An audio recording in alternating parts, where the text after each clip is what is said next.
प्रणाम करीत है।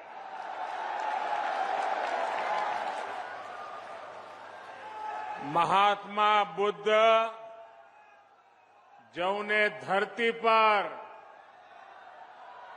आपन पहले कई जीवन बिताइन वहे धरती पर साए आज प्रदेश का 9 मेडिकल कॉलेजन का उद्घाटन है। स्वस्थ और निरोग भारत का सपना पूरा कर बदे ये एक बड़ा कदम है। आप सबके बधाई। उत्तर प्रदेश की राज्यपाल श्रीमती आनंदीबेन पटेल जी, यूपी के यशस्वी और कर्मयोगी मुख्यमंत्री योगी आदित्यनाथ जी, केंद्रीय स्वास्थ्य मंत्री श्री मनसुख मांडविया जी, मंच पर उपस्थित यूपी सरकार के अन्य मंत्रीगण,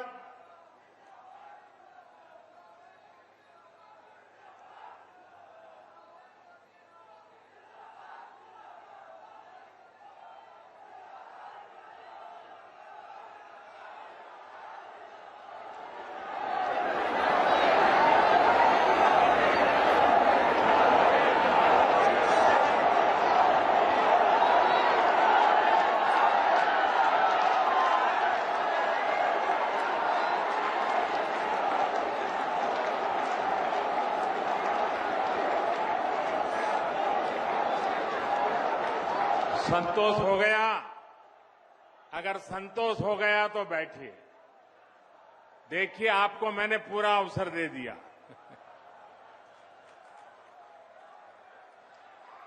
आपकी इच्छा हमारे सरहदों पर।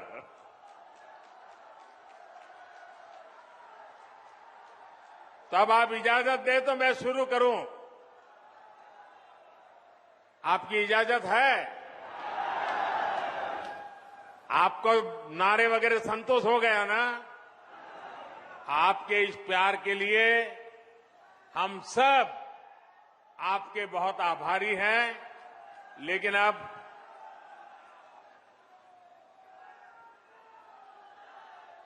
ये उत्साह अभी कई महीनों तक चला रहा है।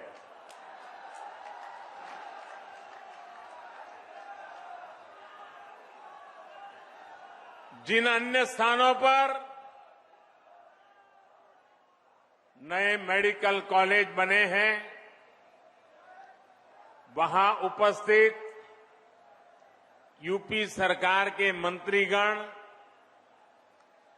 कार्यक्रम में मौजूद सभी सांसद, विधायक, अन्य जनप्रतिनिधि और मेरे प्यारे भाइयों और बहनों, आज का दिन पूर्वांचल के लिए, पूरे उत्तर प्रदेश के लिए आरोग्य की डबल डोज लेकर आया है। आपके लिए एक उपहार लेकर आया है।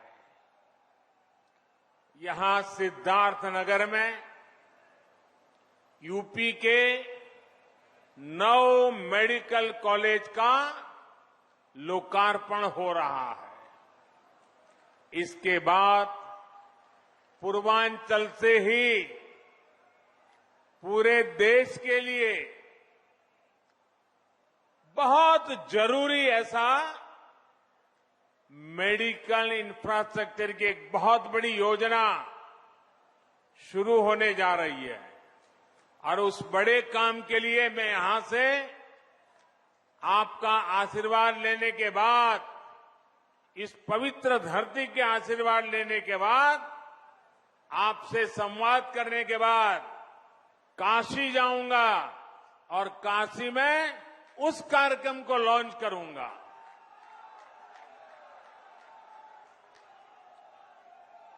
साथियों, आज केंद्र में जो सरकार है, यहां यूपी में जो सरकार है, वो अनेकों कर्म योगियों की दशकों की तपस्या का फल है। सिद्धार्थ नगर ने भी स्वर्गीय माधव प्रसाद त्रिपाठी जी के रूप में एक ऐसा समर्पित जनप्रतिनिधि देश को दिया, जिनका अथाह परिश्रम आज राष्ट्र के काम आ रहा है। माधव बाबू ने राजनीति में कर्म इंद्र में मंत्री के रूप में उन्होंने विशेष रूप से पूर्वांचल के विकास की चिंता की। इसलिए सिद्धार्थ नगर के नए मेडिकल कॉलेज का नाम माधव बाबू के नाम पर रखना उनके प्रति सेवा भाव के प्रति सच्ची कार्यांजलि है। और इसके लिए मैं योगी जी को और उनकी पूरी सरकार को बधाई देता हूं। माधव बाबू का नाम यहां से पढ़कर निकलने वाले युवा डॉक्टरों को जन सेवा की निरंतर प्रेरणा भी देगा।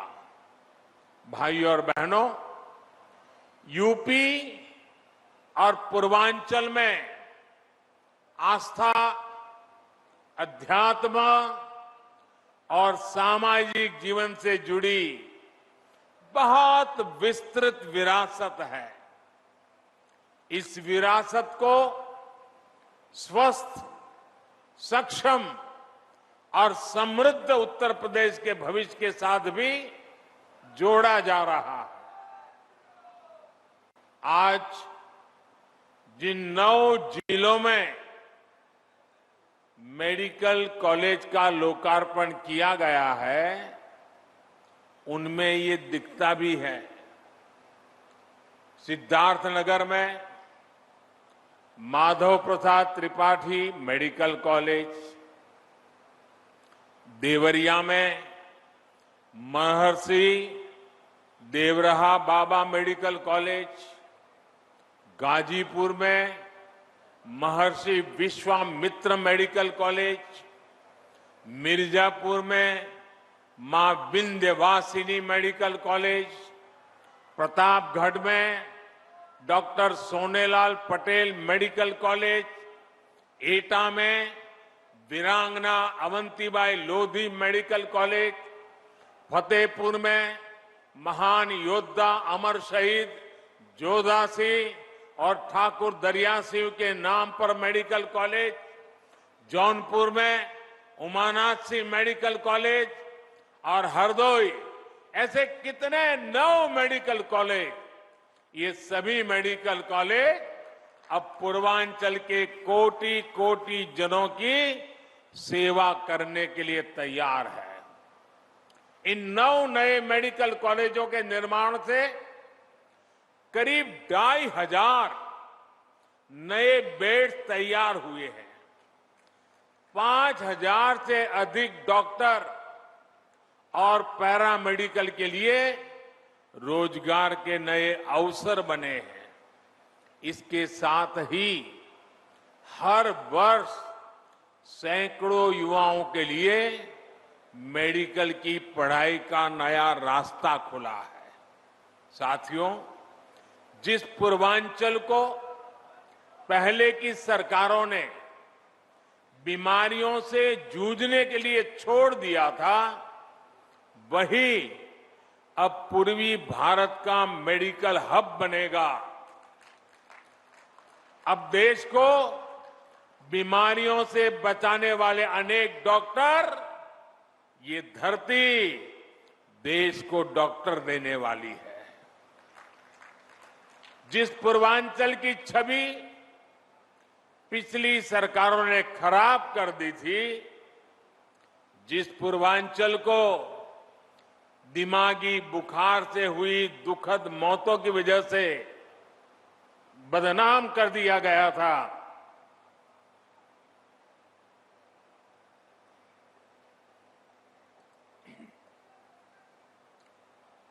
वही पूर्वांचल,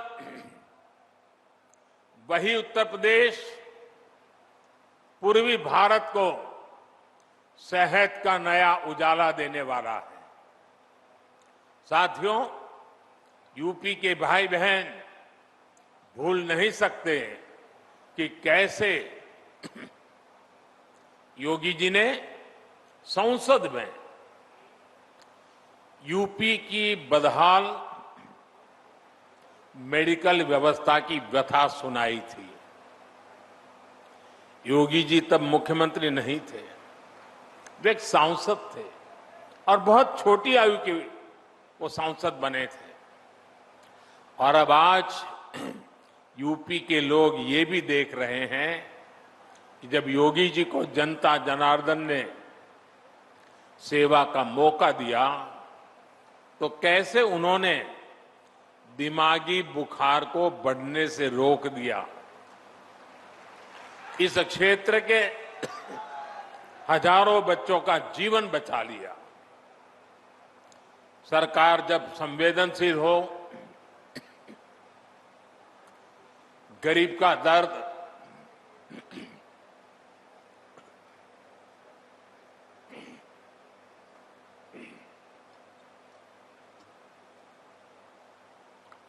गरीब का दर्द समझने के लिए मन में करुणा का भाव हो तो इसी तरह का काम होता है। भाइयों और बहनों, हमारे देश में आजादी के पहले और उसके बाद भी मूलभूत चिकित्सा और स्वास्थ्य सुविधाओं को कभी प्राथमिकता नहीं दी गई। अच्छा इलाज चाहिए तो बड़े शहर जाना होगा, अच्छे डॉक्टर से इलाज कराना है तो बड़े शहर जाना होगा, रात बिरात किसी की तबीयत खराब हो गई तो गाड़ी का इंतजाम करो और लेकर भागो शहर की तरफ। हमारे गांव देहात की यही सच्चाई रही है। गांवों के कस्बों में जिला मुख्यालय तक में बेहतर स्वास्थ्य सुविधाएं मुश्किल से ही मिलती थी। इस कष्ट को मैंने भी भोगा है, महसूस किया है। देश के गरीब, दलित, शोषित, वंचित, देश के किसान, गांवों के लोग, छोटे छोटे बच्चों को सीने से लगाए इधर उधर दौड़ रही माताएं, हमारे बुजुर्ग जब स्वास्थ्य की बुनियादी सुविधाओं के लिए सरकार की तरफ देखते थे तो उन्होंने निराशा ही हाथ लगती थी। इसी निराशा को मेरे गरीब भाई बहनों ने अपनी नीति मान लिया था। जब 2014 में आपने मुझे देश की सेवा का अवसर दिया, तब पहले की स्थिति को बदलने के लिए हमारी सरकार ने दिन रात एक कर दिए। जनमानस के कष्ट को समझते हुए, सामान्य मानवी की पीड़ा को समझते हुए, उसके दुख दर्द को साझा करने में हम भागीदार बने। हमने देश के स्वास्थ्य सुविधाओं को सुधारने के लिए, आधुनिकता लाने के लिए एक महायज्ञ शुरू किया, अनेक योजनाएं शुरू की। लेकिन मुझे इस बात का हमेशा अफसोस रहेगा कि यहां पहले जो सरकार थी उसने हमारा साथ नहीं दिया। विकास के कार्यों में वो राजनीति को ले आई, केंद्र की योजनाओं को यहां यूपी में आगे नहीं बढ़ने दिया गया। साथियों, यहां अलग अलग आयु वर्ग के बहन भाई बैठे हैं। क्या कभी किसी को याद पड़ता है? और याद पड़ता है तो मुझे बताना, क्या किसी को याद पड़ता है कि उत्तर प्रदेश के इतिहास में कभी एक साथ इतने मेडिकल कॉलेज का लोकार्पण हुआ हो? हुआ है कभी? नहीं हुआ है ना? पहले ऐसा क्यों नहीं होता था और अब ऐसा क्यों हो रहा है, इसका एक ही कारण है, राजनीतिक इच्छा शक्ति और राजनीतिक प्राथमिकता। जो पहले थे उनकी प्राथमिकता अपने लिए कमाना और अपने परिवार की तिजोरी भरना था। हमारी प्राथमिकता गरीब का पैसा बचाना, गरीब के परिवार को मूलभूत सुविधाएं देना। साथियों, बीमारी अमीर गरीब कुछ नहीं देखती है, उसके लिए तो सब बराबर होते हैं और इसलिए इन सुविधाओं का जितना लाभ गरीब को होता है उतना ही लाभ मध्यम वर्ग के परिवारों को भी होता है। साथियों, 7 साल पहले जो दिल्ली में सरकार थी और 4 साल पहले जो यहां यूपी में सरकार थी, वो पूर्वांचल में क्या करते थे? जो पहले सरकार में थे वो वोट के लिए नहीं, डिस्पेंसरी की कहीं छोटे छोटे अस्पताल की घोषणा करके बैठ जाते थे।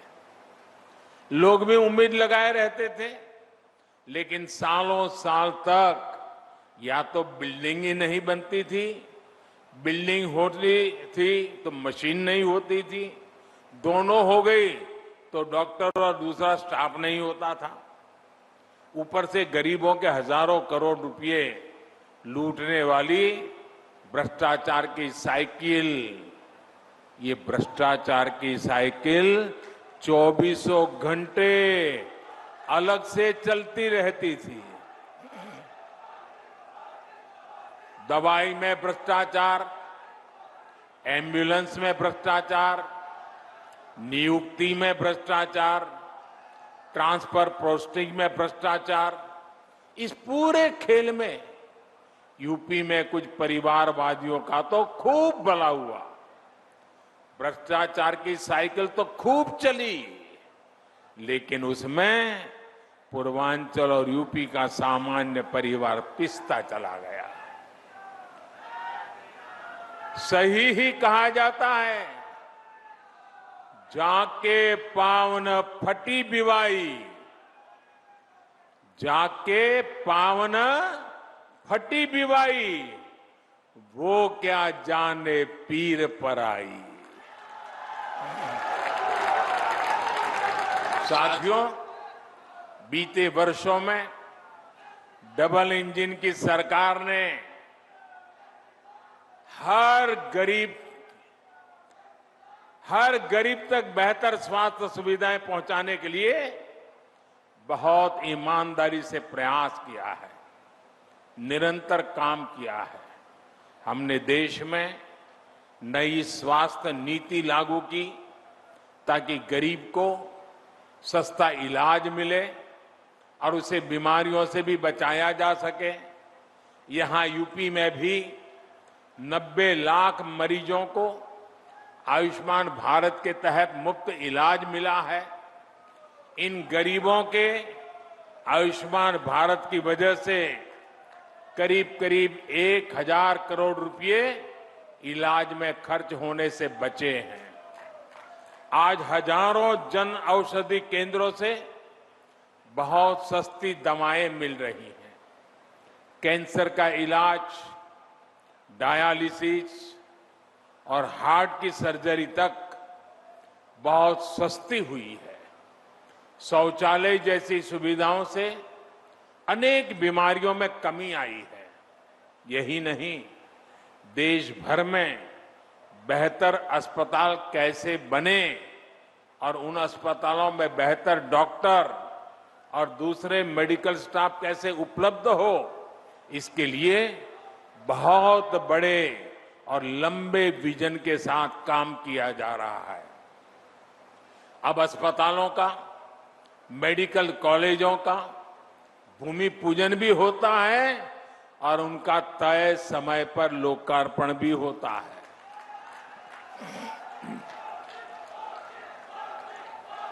योगी जी की सरकार से पहले जो सरकार थी उसने अपने कार्यकाल में यूपी में सिर्फ 6 मेडिकल कॉलेज बनवाए थे।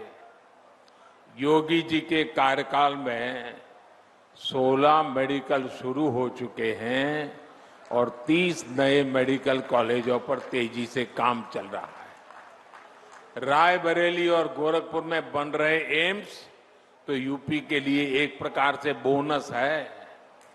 भाई और बहनों, मेडिकल कॉलेज सिर्फ बेहतर इलाज ही नहीं देते बल्कि नए डॉक्टर, नए पैरामेडिक्स का भी निर्माण करते हैं। जब मेडिकल कॉलेज बनता है तो वहां पर विशेष प्रकार की laboratory training centre, nursing unit, medical unit और रोजगार के अनेक नए साधन बनते हैं। दुर्भाग्य से पहले के दशकों में देश में डॉक्टरों की कमी को पूरा करने के लिए राष्ट्रव्यापी रणनीति पर काम ही नहीं हुआ। अनेक दशक पहले मेडिकल कॉलेज और मेडिकल शिक्षा की देखरेख के लिए जो नियम कायदे बनाए गए थे, जो संस्थाएं बनाई गई, वो पुराने तौर तरीकों से ही चल रही थी। ये नए मेडिकल कॉलेज के निर्माण में बाधक भी बन रही थी। बीते 7 सालों में एक के बाद एक हर ऐसी पुरानी व्यवस्था को बदला जा रहा है जो मेडिकल शिक्षा की राह में रुकावट बन रहा है। इसका परिणाम मेडिकल सीटों की संख्या में भी नजर आता है।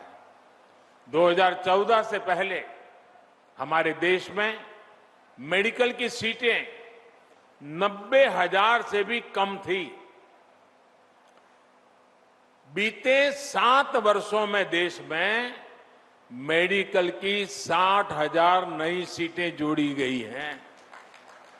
यहां उत्तर प्रदेश में भी 2017 तक सरकारी मेडिकल कॉलेजों में मेडिकल की सिर्फ 1900 सीटें थी, जबकि डबल इंजन की सरकार में पिछले 4 साल में ही 1900 नई सीटों से ज्यादा मेडिकल सीटों की बढ़ोतरी की गई है। साथियों, मेडिकल कॉलेजों की संख्या बढ़ने का, मेडिकल सीटों की संख्या बढ़ने का एक महत्वपूर्ण पहलू ये भी है कि यहां के ज्यादा से ज्यादा युवा डॉक्टर बनेंगे। गरीब मां के बेटे और बेटी को भी अब डॉक्टर बनने में और आसानी होगी। सरकार के निरंतर प्रयास का परिणाम है कि आजादी के बाद 70 वर्षों में जितने डॉक्टर पढ़ लिख कर निकले, उससे ज्यादा डॉक्टर हम अगले 10-12 वर्षों में तैयार कर पाएंगे। साथियों, युवाओं को देश भर में अलग अलग एंट्रेंस टेस्ट की टेंशन से मुक्ति दिलाने के लिए वन नेशन वन एग्जाम को लागू किया गया है। इससे खर्च की भी बचत हुई है और परेशानी भी कम हुई है। मेडिकल शिक्षा गरीब और मिडिल क्लास की पहुंच में हो, इसके लिए प्राइवेट कॉलेज की फीस को नियंत्रित रखने के लिए कानूनी प्रावधान भी किए गए हैं। स्थानीय भाषा में मेडिकल की पढ़ाई ना होने से भी बहुत दिक्कतें आती थी। अब हिंदी सहित अनेक भारतीय भाषाओं में भी मेडिकल की बेहतरीन पढ़ाई का विकल्प दे दिया गया है। अपनी मातृभाषा में जब युवा सीखेंगे तो अपने काम पर उनकी पकड़ भी बेहतर होगी। साथियों, अपनी स्वास्थ्य सुविधाओं को यूपी तेजी से सुधार सकता है। ये यूपी के लोगों ने इस कोरोना काल में भी साबित किया है। 4 दिन पहले ही देश ने 100 करोड़ वैक्सीन डोज का बड़ा लक्ष्य हासिल किया है और इसमें यूपी का भी बहुत बड़ा योगदान है। मैं यूपी की समस्त जनता, कोरोना वॉरियर्स, सरकार, प्रशासन और इससे जुड़े सभी लोगों को बधाई देता हूं। आज देश के पास 100 करोड़ वैक्सीन डोज का सुरक्षा कवच है। बावजूद इसके कोरोना से बचाव के लिए यूपी अपनी तैयारियों में जुटा हुआ है। यूपी के हर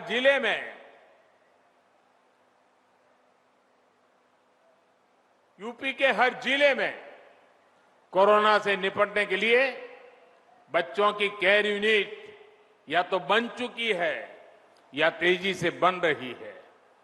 कोविड की जांच के लिए आज यूपी के पास 60 से ज्यादा लैब मौजूद है।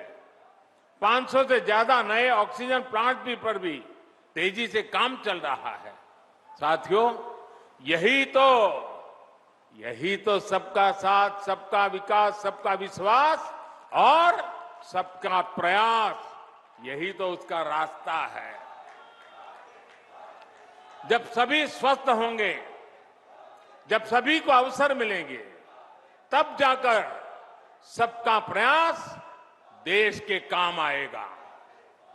दीपावली और छठ का पर्व इस बार पूर्वांचल में आरोग्य का नया विश्वास लेकर आया है।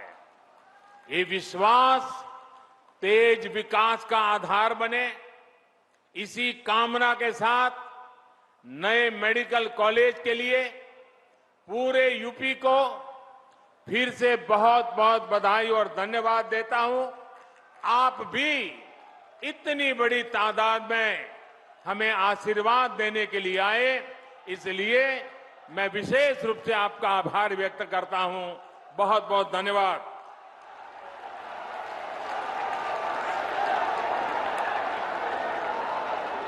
खड़े होकर आप लोग आभार व्यक्त करिए। मोदी मोदी मोदी, जोरदार तालियों से आभार व्यक्त करिए। आज मेडिकल कॉलेज की सौगात आदरणीय प्रधानमंत्री मोदी